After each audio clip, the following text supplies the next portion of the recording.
بسم اللہ الرحمن الرحیم۔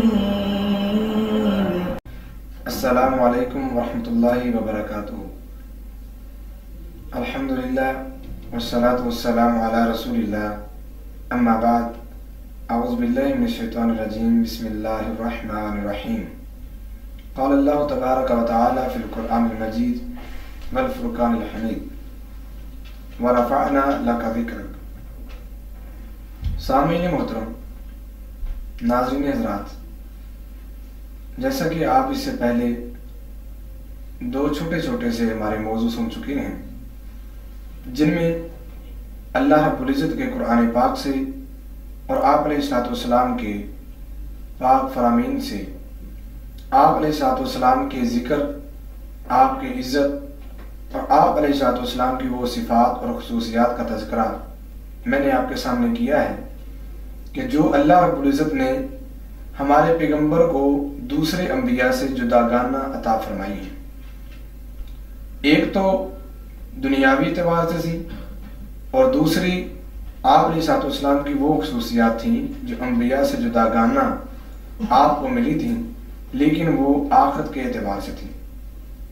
آج آپ کے سامنے میں قرآن و احادیث سے بہت ہی تھوڑی سی باتیں اس حوالے سے رکھنا چاہتا ہوں کہ نبی معظم حضور مکرم جناب محمد رسول اللہ صلی اللہ علیہ وسلم کا مقام اور مرتبہ، آپ کی فضیلت بہت زیادہ ہے، لیکن آپ کی وہ چند خصوصیات، آپ کی وہ چند صفات جو آپ علیہ الصلوۃ والسلام کو امت سے جداگانہ ملی ہیں، یعنی کہ وہ کام امت بھی کرتی ہے یا امت کے لیے کرنے کے لیے کچھ جائز اور کچھ ناجائز امور ہیں، لیکن ان جائز اور ناجائز امور میں آپ علیہ الصلوۃ والسلام کو کچھ جداگانہ اللہ نے خصوصیات دی ہیں۔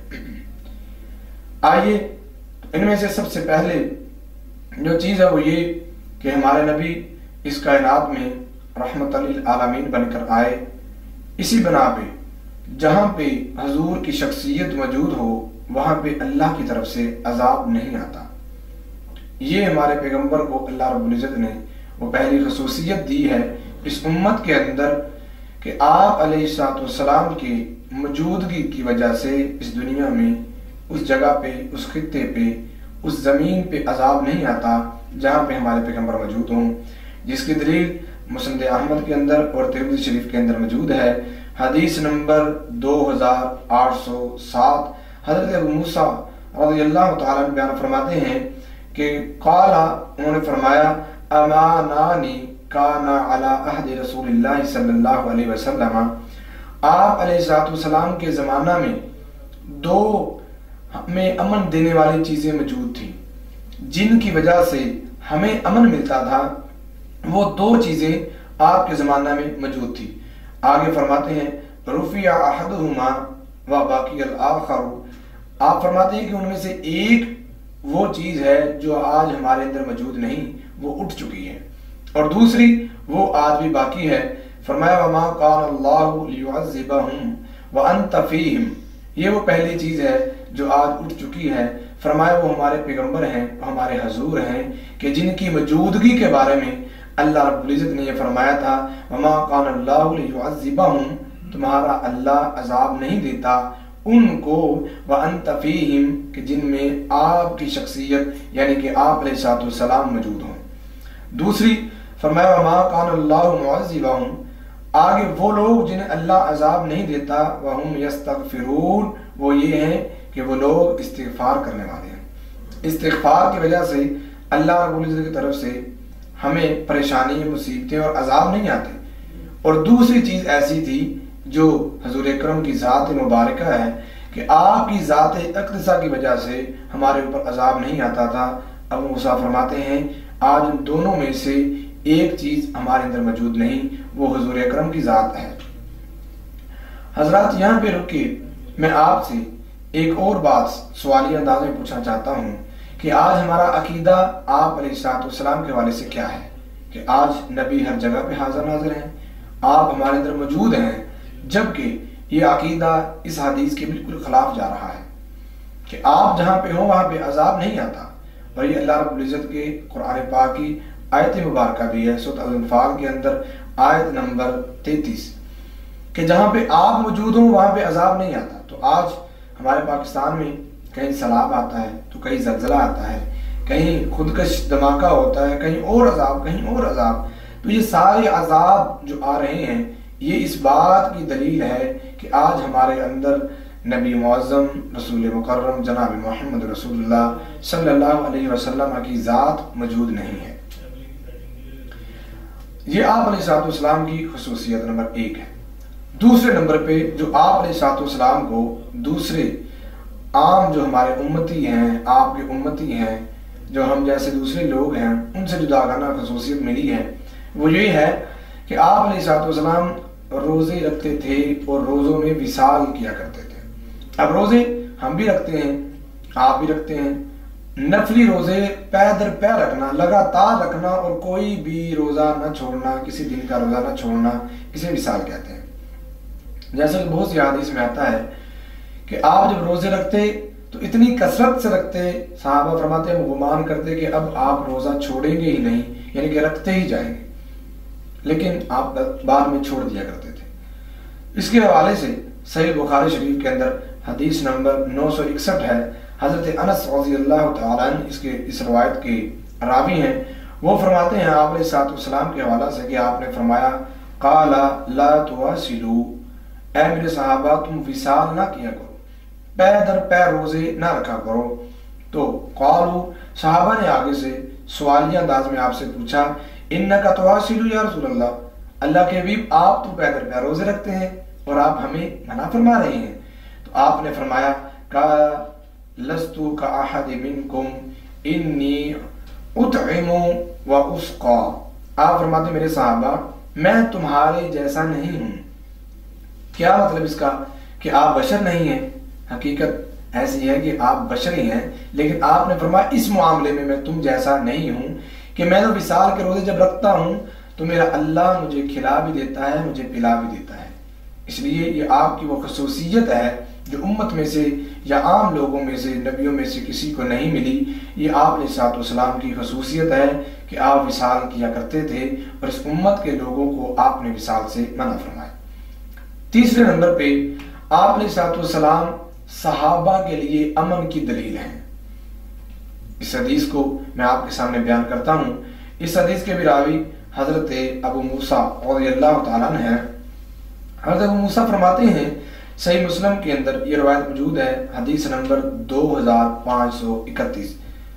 ابو موسیٰ فرماتے ہیں کہ ہم نے نماز مغرب ادا کی اور ہم صحابہ بیٹھ گئے اس نیت کے ساتھ کہ نماز عشاء ہی ادا کر کے گھر جائیں. کافی دیر بیٹھے رہے. اچانک آپ علیہ السلام اپنے حجرہ مبارکہ سے باہر آئے. آپ نے ہم سے پوچھا صحابہ تم ابھی تک گئے نہیں؟ تو ہم نے جواب دیا اللہ کے حبیب آج ہمارا ارادہ یہ ہے, نیت یہ ہے کہ ہم نماز عشاء پڑھ کر ہی گھر جائیں گے. آپ نے فرمایا یہ تو اچھا ارادہ کیا ہے تم نے. اس کے ساتھ ہی آپ علیہ السلام نے اپنے سر مبارک کو آسمان کی طرف اٹھا لیا. اور یہاں پہ حدیث کا لفظ ہے کہ آپ اکثر اپنی نگاہوں کو آسمان کی طرف اٹھا لیا کرتے تھے. حضرت ابو موسیٰ شریف رضی اللہ تعالیٰ عنہ فرماتے ہیں جب آسمان کی طرف حضور نے اپنی نگاہوں کو اٹھایا تو ساتھ ہی آپ نے فرمایا النجوم امانۃ للسماء, اے میرے صحابہ یہ جو آسمان پہ تمہیں دمکتے ہوئے ٹمٹماتے ہوئے ستارے نظر آتے ہیں یہ آسمان کی زینت ہی نہیں بلکہ یہ آسمان کے لیے امن کی دلیل ہے. جب تک یہ روشن ہے تو آسمان قائم ہے اور خوبصورتی کے ساتھ تمہارے اوپر سایہ فگن ہے, لیکن جیسے یہ ستارے چلے جائیں گے آپ نے فرمایا تو آسمان پہ وہ چیز آ جائے گی جس کا وعدہ کیا گیا ہے, یعنی کہ قیامت آ جائے گی, آسمان ٹوٹ جائے گا. آگے آپ علیہ السلام نے ارشاد فرمایا وَأَنَا أَمَانَةٌ لِأَصْحَابِي, اور میں اپنے صحابہ کے لیے امن کی دلیل ہوں. میں صحابہ میں جب تک موجود ہوں اس وقت تک ان کے اندر امن سکون ہے. فرمایا فَإِذَا ذَهَبْتُ, اور جب میں چلا جاؤں گا أَتَى لِأَصْحَابِي مَا يُوعَدُونَ, آپ فرماتے ہیں جب میں چلا جاؤں گا تو میرے صحابہ کے اندر بھی وہی چیز آ جائے گی جس کا ان کے ساتھ وعدہ کیا گیا ہے, یعنی کہ اختلافات آ جائیں گے, انتشارات آ جائیں گے, اپنی اپنی آراء آ جائے گی۔ تو یہ چیزیں صحابہ کرام رضی اللہ تعالیٰ عنہم اجمعین میں آئیں جب آپ اس دنیا سے چلے گئے۔ صحابہ کے اندر آپ علیہ السلام کی موجودگی یہ امن تھا۔ تو یہ آپ علیہ السلام کی تیسری خصوصیت ہے۔ آئیے چوتھے نمبر پہ آپ علیہ السلام کی امت سے جداگانہ خصوصیات میں سے یہ ہے کہ آپ علیہ السلام کا ہر قول اور ہر فعل غلطی سے پاک۔ آپ کی زبان کبھی غلط نہیں بول سکتی، آپ کا جسم اطہر کبھی غلط نہیں کر سکتا، جس کی دلیل سنن ابی داؤد شریف کے اندر ہے۔ حضرت عمر بن خطاب رضی اللہ تعالیٰ عنہ ارشاد فرماتے ہیں، اے لوگو، ہمارے اندر ایک ذات ایسی تھی کہ جس کی زبان سے، جس کے جسم سے کبھی خطا نہیں ہوئی تھی۔ اس کے علاوہ ہماری آراء مختلف ہو سکتی ہیں، آراء کے اندر، گمان کے اندر غلطی بھی ہو سکتی ہے، لیکن وہ ذات صرف حضرت رسول اللہ صلی اللہ علیہ وسلم کی تھی۔ اور اسی کے متعلقہ قرآن پاک کے اندر بھی موجود ہے۔ اللہ رب العزت نے سورۃ النجم میں ارشاد فرمایا، وَالنَّجْمِ إِذَا هَوَىٰ مَا ضَلَّ صَاحِبُكُمْ وَمَا غَوَىٰ وَمَا يَنطِقُ عَنِ الْهَوَىٰ إِنْ هُوَ إِلَّا وَحْيٌ يُوحَىٰ کہ میرے حبیب تو وہ ہیں کہ جن کی زبان اس وقت تک حرکت نہیں کرتی جب تک ان کے پاس اللہ کی طرف سے وحی نہ آ جائے۔ اسی کے متعلقہ سنن ابی داؤد شریف میں حدیث موجود ہے۔ حضرت عبداللہ بن عمر رضی اللہ تعالیٰ عنہ ارشاد فرماتے ہیں، میں آپ کی احادیث کو لکھ لیا کرتا تھا، آپ کی ہر بات کو نوٹ کر لیا کرتا تھا، لیکن مجھے صحابہ نے کہا کہ تو ہر چیز لکھ لیتا ہے آپ علیہ السلام کی، ما تسمعہ ورسول اللہ صلی اللہ علیہ وسلم بشر، جبکہ آپ تو بشر ہیں۔ صحابہ کا عقیدہ نوٹ کیجئے، صحابہ کیا کہہ رہے ہیں، عبداللہ تو ہر چیز لکھ لیتا ہے جو آپ سے سنتا ہے، حالانکہ آپ علیہ السلام بشر ہیں۔ یتکلم فی الغضب والرضا، آپ کبھی غصے میں بات کرتے ہیں، کبھی رضامندی کی حالت میں بات کرتے ہیں، تو ہر بات نہ لکھا کر آپ کی فرماتے ہیں تو میں اس کام سے رک گیا۔ تو اچانک آپ علیہ السلام نے جب مجھے دیکھا، کہا تو کیوں نہیں لکھتا؟ میں نے بتایا کہ اس لیے نہیں لکھتا کہ مجھے صحابہ نے یہ بات کہی ہے۔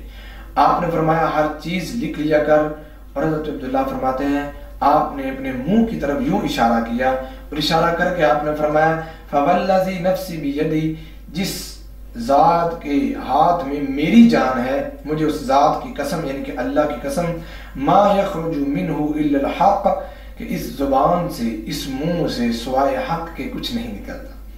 یہ ہمارے حبیب علیہ السلام کی مقدس اور پاک وہ زبان ہے جہاں سے جھوٹ نکلنا تو دور کی بات ہے، جھوٹ کا، کسی بھی غلط چیز کا گمان تک نہیں کیا جا سکتا۔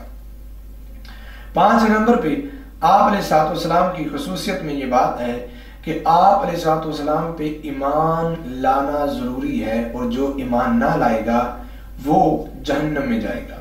صحیح مسلم شریف کے اندر حدیث ہے، حدیث نمبر 153، حضرت ابو ہریرہ رضی اللہ تعالیٰ عنہ ارشاد فرماتے ہیں کہ آپ نے فرمایا انہو قال والذی نفس محمد بیدی، اس ذات کی مجھے قسم جس کے ہاتھ میں محمد صلی اللہ علیہ وسلم کی ذات ہے، فرمایا لا يسمع بی احد من هذه الامت یہودی ولا نصرانی، فرمایا جس بندے نے میری بات کو سنا اس امت میں سے، وہ یہودی ہو یا عیسائی ہو، ثم یموت ولم یؤمن، اور وہ بندہ اس حال میں مرے کہ وہ ایمان نہ لائے بالذی ارسلت بہ، اس چیز پر جو میں لے کر آیا ہوں، آپ کی شرعیت پر ایمان نہ لائے اور آپ پر ایمان نہ لائے، فرمایا الا کان من اصحاب النار، تو ایسا شخص آگ والوں میں سے، یعنی کہ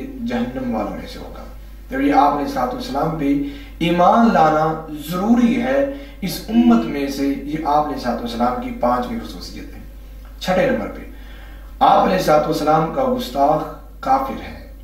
یہ بات متفقہ ہے علماء کے ہاں احادیث کی روشنی میں اور قرآن پاک کی نصوص کی روشنی میں کہ آپ کا گستاخ کافر ہے، جیسا کہ سورۃ الاحزاب کی آیت نمبر 57 میں اللہ رب العزت نے ارشاد فرمایا ان الذین یؤذون اللہ ورسولہ لعنہم اللہ فی الدنیا والآخرہ، کہ وہ لوگ جو اللہ اور اس کے رسول کو اذیت دیتے ہیں، ایسے لوگوں پہ اللہ کی لعنت ہے، وَعَدَّ لَهُمْ عَذَابًا مُهِينًا، تو ایسے لوگوں کے لیے اللہ نے رسوا کر دینے والا عذاب تیار کر رکھا ہے۔ حضور کا گستاخ کافر ہے۔ 7ویں نمبر پہ آپ علیہ السلام کی طرف جھوٹ منسوب کرنا یا آپ پر جھوٹ بولنا، یہ دونوں چیزیں عام نہیں ہیں۔ جیسا کہ ہم کسی کے بارے میں کہہ دیں، کوئی میرے بارے میں کہے کہ فلاں مولوی صاحب نے یہ بات کہی تھی، فلاں نے یہ بات کہی تھی، پیر صاحب نے، امام صاحب نے، تو اس پہ یہ فتویٰ نہیں لگ سکتا۔ جو بات آپ علیہ السلام کے حوالے سے کہی جا سکتی ہے کہ جس شخص نے آپ پر جھوٹ بولا، آپ کی طرف جھوٹ منسوب کرتا ہے جان بوجھ کر، تو جان لے ایسے بندے کا ٹھکانہ جہنم ہے، آگ ہے۔ صحیح بخاری شریف کی حدیث نمبر 106 آپ نے فرمایا، من کاذب علی متعمدا فلیتبوأ مقعدہ من النار، جس بندے نے مجھ پہ جان بوجھ کر جھوٹ بولا، ایسا شخص اس کا ٹھکانہ آگ ہے۔ ناظرین، یہاں پہ میں آپ کو ایک بات بتانا چاہتا ہوں۔ آج ہمارے معاشرے میں جو بڑی رائج ہے کہ کہیں سے فیس بک پہ ہمیں میسج آ جاتا ہے، واٹس ایپ پہ یا دوسرے دیگر جو ہمارے الیکٹرک میڈیا کے ذرائع ہیں ان پہ میسج آ جاتا ہے کہ آپ علیہ السلام کی یہ حدیث ہے، مثال کے طور پہ کہ علم حاصل کرو سوا خواہ تمہیں چین جانا پڑے، یہ اسکولوں کے باہر لکھ دی جاتی ہے۔ تو ایسی بہت سی ایسی روایات ہیں جو جھوٹی لوگوں کے اندر مشہور کی ہوئی ہیں، جبکہ آپ علیہ السلام کی بات نہیں ہے۔ اس وقت تک کسی بات کو آگے نہ پھیلائیے، نہ پہنچائیے، اس بات کو آگے آپ فارورڈ نہ کیجیے جب تک آپ کو صحیح طور پہ اس کا مکمل علم نہ ہو سکے کہ یہ واقعتاً آپ کی حدیث ہے اور یہ حدیث صحیح ہے۔ یہ چیز ضروری ہے آپ کی احادیث کو آگے پھیلانے کے لیے۔ 8ویں نمبر پہ آپ علیہ السلام کو رؤیت خاصہ اللہ رب العزت نے دی تھی، یعنی کہ آپ فرشتوں کو دیکھ لیا کرتے تھے اللہ کے حکم سے، جبکہ آپ کے ساتھ بیٹھے ہوئے دوسرے لوگ نہ دیکھ سکتے تھے۔ حضرت عائشہ صدیقہ رضی اللہ تعالی عنہا ارشاد فرماتی ہیں کہ میں آپ علیہ السلام کے ساتھ حجرہ پاک میں تشریف فرما تھی، تو آپ نے مجھے فرمایا، یا عائش، اے میری پیاری عائشہ، آپ کو سب سے زیادہ پیار عورتوں میں سے اپنی بیوی حضرت عائشہ صدیقہ طیبہ طاہرہ رضی اللہ تعالی عنہا سے تھا، جو ام المؤمنین ہے، جو حضرت صدیق اکبر رضی اللہ تعالیٰ عنہ کی لخت جگر ہیں۔ آپ نے فرمایا، یا عائش، یہ پیار کے ساتھ آپ فرماتے ہیں، یا عائش ھذا جبریل، یہ جبریل ہے۔ تو یہ کیا کر رہا ہے؟ فرمایا، یقرئکی السلام، یہ تجھے سلام دے رہا ہے، یعنی کہ حضرت عائشہ کا یہ خاصہ ہے کہ ان پہ حضرت جبریل بھی آ کر سلامتی بھیجتے ہیں۔ تو حضرت عائشہ فرماتی ہیں، میں وعلیکم السلام رحمۃ اللہ وبرکاتہ، وعلیکم السلام یہ لفظ کہیں تو، اور ساتھ حضرت عائشہ فرماتی ہیں، آپ وہ چیز دیکھ لیا کرتے تھے جو مجھے نظر نہیں آیا کرتے تھے۔ 9ویں نمبر پہ جو آپ علیہ السلام کو اس امت سے جدا گانا خصوصیات میں سے ملی ہے، وہ یہ ہے کہ آپ علیہ السلام کی ازواج مطہرات امت کی مائیں ہیں۔ آپ علیہ السلام کی بیویاں اس امت میں ماؤں کی حیثیت رکھتی ہیں۔ جیسے انسان کے لیے ماں کا ادب ضروری ہے، احترام ضروری ہے، اسی طرح سے یہ ہمارے ایمانی طور پہ مائیں ہیں، جن کے بارے میں قرآن پاک نے یہ کہا ہے، فرمایا، النبی اولا بالمؤمنین من انفسہم وازواجہ امہاتہم۔ سورۃ الاحزاب کے اندر اللہ رب العزت نے یہ بات ارشاد فرمائی ہے کہ اے میرے نبی، تو ان مومنوں میں ان کی جانوں سے زیادہ افضل ہے، زیادہ عزیز ہے، اور اس آپ کی بیوییں، آپ کی ازواج مطہرات اس امت کی مائیں ہیں۔ یہ امت میں سے کسی اور کے لیے نہیں ہے، یہ آپ علیہ السلام کی خصوصیت ہے کہ آپ علیہ السلام کی مائیں اس امت کی بیوی ہیں، اور آپ کی رحلت کے بعد، آپ کی اس دنیا سے جانے کے بعد، وفات پا جانے کے بعد، آپ کی جو بیوی ہیں ان سے نکاح نہیں ہو سکتا۔ آئیے 10ویں اور آخری جو خصوصیت ہے آپ علیہ السلام کی، خصوصیت نمبر 10 اس امت سے جدا گانا، اس میں جو میرے علم کے مطابق یا میری بساط یا آپ لوگوں کی سماعت کے مطابق جو میں آج آپ کے سامنے رکھنا چاہتا ہوں، ویسے تو دیگر بہت سی خصوصیات ہیں آپ کی، یہ ایک بہت لمبا اور چوڑا باب ہے جس میں بہت سی باتیں کی جا سکتی ہیں۔ جو ہمارے اس آج کے موضوع کے اعتبار سے ہے کہ 10ویں نمبر پہ آپ علیہ السلام کو یہ اعزاز اللہ رب العزت نے دیا تھا کہ آپ نے فرمایا، میرے صحابہ، صحیح بخاری شریف میں موجود ہے، حضرت انس رضی اللہ تعالی عنہ اس حدیث کے راوی ہیں، فرماتے ہیں آپ نے فرمایا من رعانی فی المنام فقد رعانی، جس بندے نے خواب میں مجھے دیکھا، حضور کی زیارت کی، تو حقیقت میں اس بندے نے مجھ محمد کو دیکھا صلی اللہ علیہ وسلم۔ آپ کی زیارت کی دعا بھی کرنی چاہیے اور یہ امید بھی رکھنی چاہیے، اور محدثین اس بات پہ لکھتے ہیں کہ جو شخص چاہے کہ میں حضور کی زیارت کروں تو وہ کثرت کے ساتھ درود پڑھے تو اللہ رب العزت خواب میں حضور کی زیارت ضرور کروا دیتے ہیں۔ آپ نے فرمایا جو خصوصیت کی بات ہے، فرمایا فَإِنَّ الشَّيْطَانَ، بے شک جو شیطان ہے، لَا يَتَخَيَّلُ بِي، وہ میری شکل اختیار نہیں کر سکتا، جس نے مجھے دیکھا خواب میں تو حقیقت میں اس نے مجھے ہی دیکھا ہے۔ خواب کے عالم میں یہ شیطان میرا روپ دار کر، میری شکل اختیار کر کے کسی کی خواب میں نہیں آ سکتا۔ یہ آپ علیہ السلام کی وہ 10ویں خصوصیت ہے جو امت میں سے کسی کے لیے نہیں ہے۔ تو یہ آپ علیہ السلام کے حوالے سے میں نے تھوڑی سی باتیں رکھی ہیں۔ اللہ رب العزت سے دعا ہے اللہ مجھے اور آپ کو اپنے آخری حبیب اور پیغمبر سے مکمل اور پورا اور صحیح طور پہ پیار کرنے کی توفیق عطا فرمائے۔ وآخر دعوانا الحمدللہ رب العالمین۔